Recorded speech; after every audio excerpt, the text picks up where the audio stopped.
جب ہم نے اس بدرو کو نکالا تو بہت سکون ہو گیا۔ سو یہ ہمارے سبق کا جو خدا ہمیں غصے کے متعلق سکھا رہا تھا، یہ اس کا پہلا حصہ تھا۔ خدا نے سبق کا دوسرا حصہ اگلے ہی دن ڈینیل کو سکھایا۔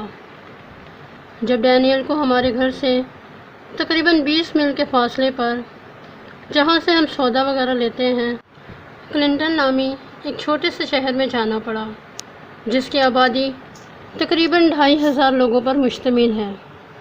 ہائی وے کا راستہ سیدھا شہر کے وسط میں جاتا تھا۔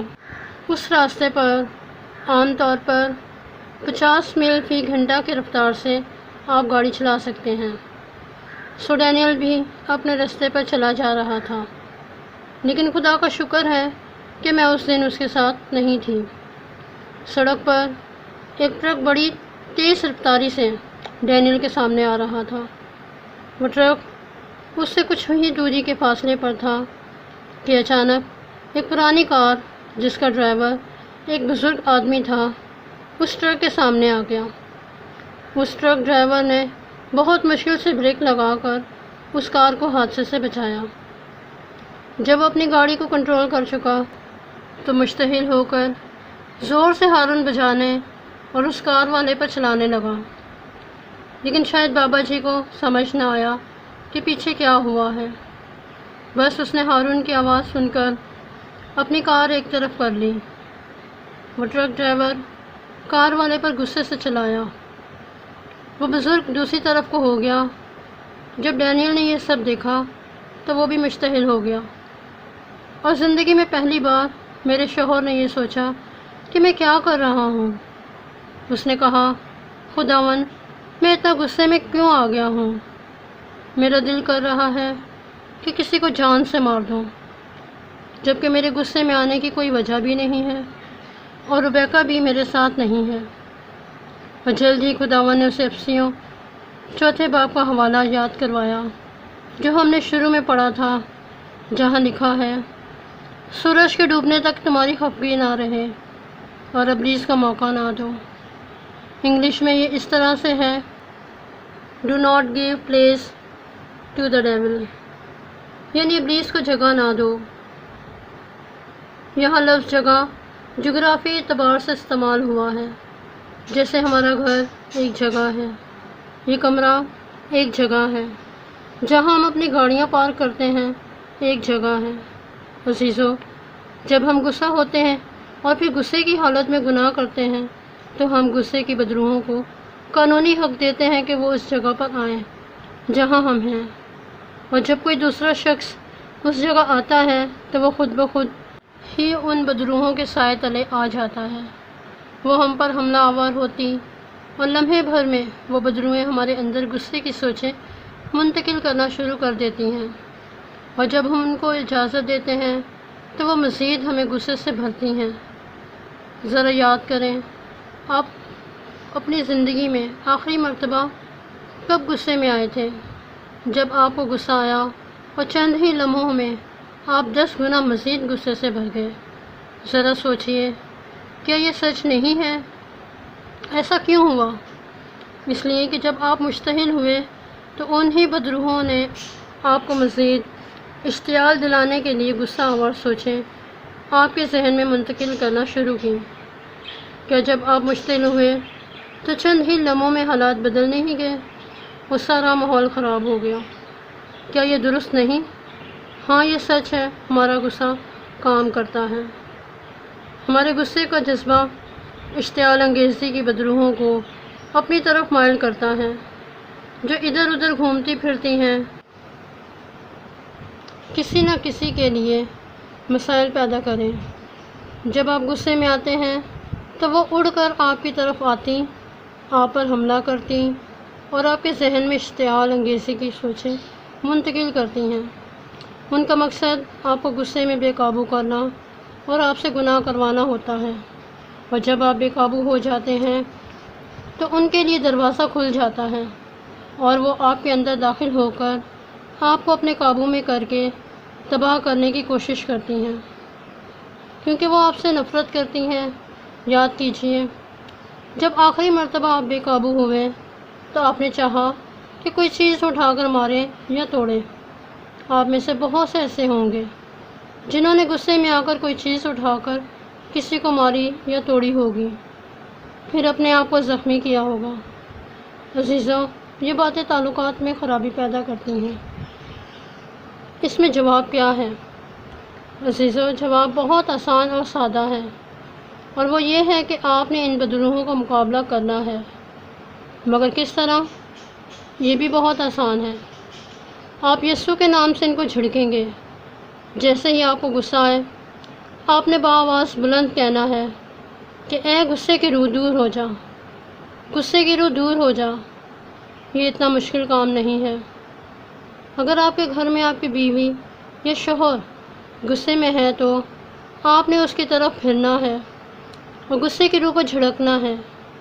یاد رکھیے، بدروحوں کے کان بہت تیز ہوتے ہیں۔ وہ فوراً ادھر کی بات ادھر کرتی ہیں، اس لیے آپ کو زور سے چلانا نہیں ہے، بلکہ آہستہ آواز میں کہنا ہے کہ یسوع کے نام سے دور ہو جا، اور اس وقت تک کہتے رہیں جب تک وہ نارمل نہ ہو جائے، اور فوراً اپنی بیوی یا شوہر سے اپنی غلطی کی معافی مانگے۔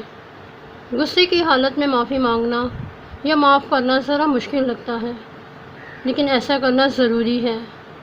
میں بھی ایسا ہی کرتی ہوں۔ اکثر ڈینیل مذاق میں مجھ سے کہتا ہے، تم فوراً سے معافی مانگ لیتی ہو اور کلام کے مطابق مجھے معاف کرنا پڑتا ہے۔ میں کچھ دیر غصے میں رہنا چاہتا ہوں، جھگڑے میں نہ پڑیں۔ آپ جانتے ہیں کہ اگر کوئی آپ سے غصے میں بات کرتا ہے اور آپ بھی اسے اسی طرح جواب دیں تو حالات بے قابو ہو جاتے ہیں۔ آپ میں سے کتنے ایسے ہیں جو اکثر اپنی شریک حیات کے ساتھ جاتے ہوئے اچانک راستے میں جھگڑ پڑتے ہیں؟ میں جانتی ہوں آپ میں سے بہت سے لوگ اس تجربے سے گزرتے ہوں گے۔ جب ایسا ہوتا ہے تو آپ فوراً سے غصے کے بدروحوں کے زیر سایہ آ جاتے ہیں۔ یہ ہماری ذمہ داری ہے کہ جو کچھ ہو رہا ہے ہم یسوع کے نام کا اختیار استعمال کرتے ہوئے اسے روکیں۔ اور جب کبھی آپ کسی ریسٹورینٹ میں جاتے ہیں، وہاں بیٹھے ہوئے آپ کا اپنی شریک حیات سے اچانک جھگڑا شروع ہو جاتا ہے، کیونکہ آپ نہیں جانتے کہ آپ سے پہلے وہاں کون بیٹھا تھا۔ ہو سکتا ہے آپ غصے کے بدروحوں کے زیر سایہ بیٹھے ہوں۔ میں بتانا چاہتی ہوں کہ شادی کی پہلی رات بھی ہم اکیلے نہیں ہوتے۔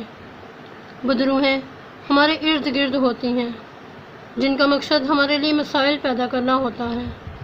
کیا آپ جانتے ہیں کہ جب کوئی بات ہم اپنے منہ سے کہتے ہیں، بری روحیں ان الفاظ کو توڑ مروڑ کر ہماری شریک حیات کے کانوں میں ڈالتی ہیں، اور حیران ہوں گے کہ اچانک اس سے غصہ آ گیا۔ ایسا میری اور ڈینیل کی زندگی میں کئی مرتبہ ہوا ہے، خاص کر ہماری منگنی سے ایک دن پہلے، اور بعض اوقات میں ڈینیل سے کہتی تھی کہ بہتر ہے کہ ہم سارا دن خاموش رہیں۔ میں پاسبانوں سے پوچھنا چاہوں گی کہ اگر آپ کو اپنی بیویوں سے جھگڑا رہتا ہے تو کیا اکثر ایسا نہیں ہوتا کہ جب آپ کلام سنانے کے لیے چرچ آ رہے ہوں تو رستے میں ہی جھگڑ پڑیں؟ یقیناً ایسا ہوتا ہے، کیونکہ آپ بدروحوں کے زیر سایہ ہوتے ہیں اور وہ آپ پر حملہ کر سکتی ہیں۔ ہماری زندگی میں بھی ایسا ہی ہوتا رہا ہے۔ میں مرد حضرات کو کچھ بتانا چاہتی ہوں۔ خدا نے ہم عورتوں کو آپ سے بہت مختلف بنایا ہے۔ عورت کے مقابلے میں مرد کی یادداشت بہت مختصر ہوتی ہے۔ اگر آپ کو یقین نہیں تو اپنے شوہر سے گھر کا کوئی کام کہہ کر دیکھیں، اکثر وہ بھول جائے گا، جیسے اسے کچھ کہا ہی نہیں۔ اگر وہ جھگڑے، یہاں تک مار پیٹ بھی کرے، لیکن تھوڑی ہی دیر میں بھول جائے گا اور پھر سے آپ سے صلح کر لے گا۔ اس کا مطلب یہ نہیں کہ اس کی یادداشت کمزور ہے، کمزور نہیں، مختصر ہوتی ہے۔ لیکن بھائیوں، اگر آپ اپنی بیوی کی دل آزاری کریں اور اسے برا بھلا کہیں تو وہ 50 سال تک بھی نہیں بھولے گی۔ اگر کبھی آپ رومانٹک موڈ میں اس کے پاس بیٹھیں تو وہ آپ سے کہے گی، مجھ سے دور رہو، کیونکہ اس کے دماغ میں ایک DVD کی طرح ان ساری باتوں کی جو آپ نے اس سے ناحق کہی تھیں ریکارڈنگ چلنا شروع ہو جائے گی۔ بہنوں، جو کچھ میں کہہ رہی ہوں یہ سچ ہے۔ ہاں، آپ جانتی ہیں کہ یہ سچ ہے اور ہمیں ان سوچوں کے خلاف لڑنا ہے، جیسا کلام مقدس میں لکھا ہے۔ دیکھیے 2 قرنتھیوں 10:5۔ چنانچہ ہم تصورات اور ہر ایک اونچی چیز کو جو خدا کی پہچان کے برخلاف سر اٹھائے ہوئے ہے ڈھا دیتے ہیں، اور ہر ایک خیال کو قید کر کے مسیح کا فرمانبردار بنا دیتے ہیں۔ آپ نے اس DVD کو بند کرنا سیکھنا ہے۔ اپنے شریک حیات کے خلاف اپنے ذہن میں کسی قسم کی تنقیدی یا منفی سوچوں کو آنے کی اجازت نہ دیں۔ یہ آپ کی شادی شدہ زندگی کو تباہ کرنے کا تیز ترین ابلیسی عمل ہوتا ہے، میرا یقین کریں یا نہ کریں۔ بدروہیں ہمارے ذہن میں ایسی سوچیں پیدا کرنے کے لیے ہر وقت تیار رہتی ہیں۔ بہنوں، ہمیں اس DVD پلیئر کو بند کرنا ہے۔ ہمیں ان سوچوں کے خلاف لڑنا ہے۔ جیسے ہی ذہن میں ایسی سوچیں آئیں، ہمیں ان سے کہنا ہے، نہیں، ہم تمہیں اپنے ذہن میں آنے کی اجازت نہیں دیں گے۔ بہنوں اور بھائیوں، اب میں غصے کی بدرو سے رہائی اور آپ کی زندگی سے نسلی لعنتوں کو توڑنے کے لیے دعا کروں گی۔ جس شخص نے اپنی زندگی میں غصے میں گناہ کیا ہے وہ اپنی جگہ کھڑا ہو جائے۔